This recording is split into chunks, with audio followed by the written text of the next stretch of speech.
বিএনপির ভারপ্রাপ্ত চেয়ারম্যান তারেক রহমানের সঙ্গে বৈঠক করেছেন দেশের শীর্ষ ব্যবসায়ী ও শিল্প উদ্যোক্তারা। সন্ধ্যায় রাজধানীর গুলশানে বিএনপি চেয়ারপারসনের রাজনৈতিক কার্যালয়ে বৈঠক শেষে বিএনপির স্থায়ী কমিটির সদস্য আমির খসরু মাহমুদ চৌধুরী বলেন, ক্ষমতায় এলে ব্যবসায়ীদের সব সমস্যার সমাধান করা হবে।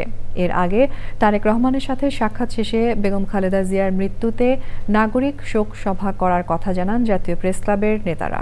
রিয়াজ ইসলামের রিপোর্ট।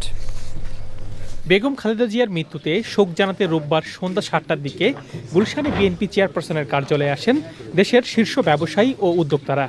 বিএনপির ভারপ্রাপ্ত চেয়ারম্যান তারেক রহমানের সাথে দীর্ঘ ২.৫ ঘণ্টা বৈঠক করেন তারা। পরে বৈঠকের বিষয় সাংবাদিকদের জানান ব্যবসায়ীরা।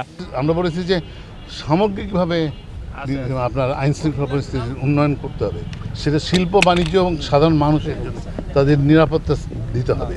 ২ নম্বর হচ্ছে হলো যে আপনার ইনফ্রাস্ট্রাকচার যেগুলি সেগুলি করতে হবে। ইনফ্রাস্ট্রাকচার ছাড়া কোনো ইন্ডাস্ট্রি বা শিল্প গড়ে উঠতে পারে না, কারণ ইন্ডাস্ট্রি জব ক্রিয়েট করতে পারে।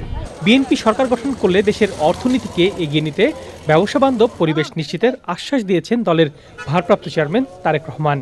এখানে যে চাঁদাবাজির সমস্যা, এখানে যে উচ্চ ব্যাংকের সুদের সমস্যা, এখানে বিভিন্ন জায়গায় দুর্নীতির কারণে ব্যবসার কস্ট যেটা বেড়ে যাচ্ছে, সেটার বেশি মূল্য দিতে হচ্ছে বাংলাদেশের জনগণকে।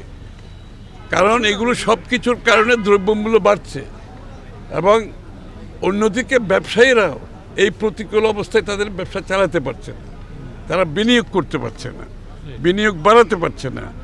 আর বাংলাদেশের ব্যবসায়ী যদি বিনিয়োগ না করে, বিদেশিরা এখানে কিভাবে বিনিয়োগ করবে? সব সমস্যাগুলো আলোচনা হয়েছে। এর আগে জাতীয় প্রেস ক্লাবের নেতারা দেখা করেন বিএনপির ভারপ্রাপ্ত চেয়ারম্যানের সাথে। আমরা একটা নাগরিক শোক সভার আয়োজন করব ব্যাপক আকারে, সেখানে আমাদের একটা প্রকাশনাও থাকবে। সেখানে আমন্ত্রণ জানানোর জন্য আমরা এসেছি আনুষ্ঠানিকভাবে। উনি সম্মতি দান করেছেন এবং ওনার সুবিধাজনক সময়ে, দ্রুততম সময়ে সেই শোক সভাটি অনুষ্ঠিত হবে। বেগম খালেদা জিয়ার মৃত্যুতে জাতীয় প্রেস ক্লাব নাগরিক শোক সভার আয়োজন করবে।